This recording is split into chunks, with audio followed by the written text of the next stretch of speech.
Kesari news channel.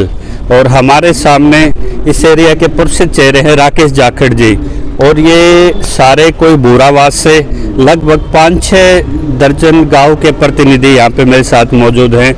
अभी पीछे सर्दी में जिस तरह से कई जिलों में ओलावृष्टि हुई, बारिश से ओलावृष्टि से भयंकर नुकसान हुए, तो कुछ जिलों को मौके पे तुरंत उनके जो फसल गिरदावरी के आदेश दिए गए, लेकिन कुछ जिले इससे वंचित रह गए। और ये प्रतिनिधित्व लेके आज उपायुक्त से ये मुलाकात की है किसानों ने, तो जान लेते हैं ये क्या समस्या है और इसके एक्सटेंट और इसके क्या रिलीफ सरकार इनको दे सकती है। नमस्कार जी। नमस्कार जी, आपके दर्शकों को, आपके चैनल का भी जी जी शुक्रिया।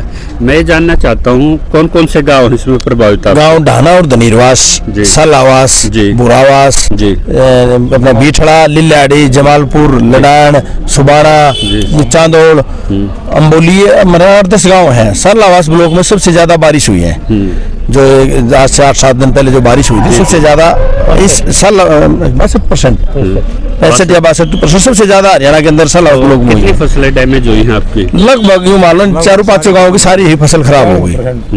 तो आज 95% फसल खराब। कौन कौन सी फसलें थे प्रधान जी? हमारे गेहूँ है, सरसों है।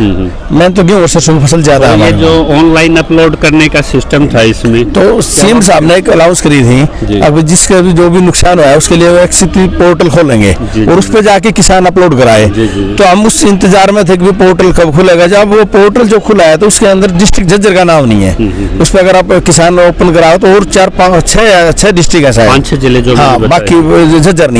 तो उसी के लिए हम डी साहब से मिले हैं और डी साहब ने आश्वासन दिया कि ऊपर बात करके हम इस पोर्टल को खुलवाएंगे। अगर वो पोर्टल नहीं खुलता है तो किसान की सुनने वाला कोई नहीं है। हमने भी कहा था ऑफलाइन अगर कोई गिरदावरी हो जाए और किसान को कोई उसका बेनिफिट मिल जाए नुकसान का, तो डी साहब ने कह दिया पोर्टल के अलावा कोई सोल्यूशन नहीं है। पहले भी गिरदावरी होती थी, मैनुअल तरीके से पटवारी करते थे, तो क्या डीसी साहब ने जो कृषि विभाग है, रेवेन्यू विभाग है, उनसे कोई डाटा के लिए आपको एश्योरेंस दिया है? ये कहा है कि डीआरओ साहब से, ये कहा है डीआरओ साहब से मैं सर्वे करा लूंगा, लेकिन नुकसान के लिए तो पोर्टल पे ही जाना पड़ेगा, किसान को उसी पर अपलोड करना पड़ेगा। उसके लिए मुख्यमंत्री का सहारा लेना पड़ेगा। मुख्यमंत्री का सहारा लेना पड़ेगा और ऊपर लेवल पर मैं बात करूंगा। डी साहब ने शासन अच्छा दिया, भी किसानों को मुझे पता है नुकसान हो रहा है, उसके लिए मैं ऊपर बात करके पोर्टल को चलवाने का काम करूंगा। एक ये टेक्निकल हर्डल है और डीसी साहब ने अपना कमिटमेंट दे दिया।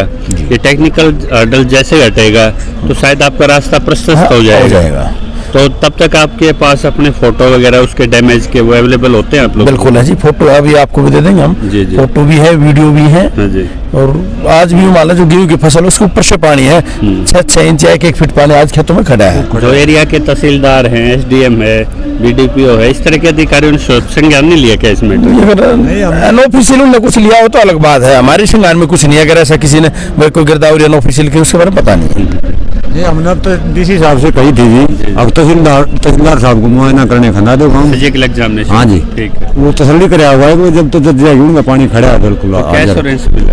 देखो जी अब क्या करते हैं, डीसी साहब ने कहा तो है डीआरओ को, शायद जो एप्लीकेशन डीआरओ को मार्क भी करी है और भेजे भी को डीआरओ के पास, तो कोई न कोई कराएंगे वो अपनी तरफ से भी, लेकिन वो मैं तो कहते पोर्टल की कार्रवाई करेंगे ऊपर लेवल पर। पोर्टल सरकार का पोर्टल एक बार जब किसानों को इसी आवश्यकता पड़ी तो वो पोर्टल बंद मिला है, और इस पोर्टल के बंद होने से जिस तरह पिक एंड चूज करके रेशनलाइज तरीके से ये किसानों को क्षतिपूर्ति मुआवजे की जहाँ घोषणा तो कर दी गई, तालियां भी बजी, लेकिन झज्जर के किसान आज भी अपने फाइलें उठा के अपने डैमेज क्लेम लेके कभी डीआरओ के पास कभी डीसी के पास घूम रहे हैं। तो ऑनलाइन मैकेनिज्म पे चलने वाली ये मोदी सरकार क्या किसानों की सुध इस तरह लेगी, या जिस तरह से डल्लेवाल का आज बीपी डाउन हो रहा है, पल्स रेट घट रहा है, तो क्या किसानों की उम्मीदों का भी पल्स रेट इसी तरह डाउन हो जाएगा? और केंद्र में बैठी सरकार, राज्य सरकारें क्या इस पे संज्ञान लेंगी? ये एक बहुत बड़ा प्रश्न है।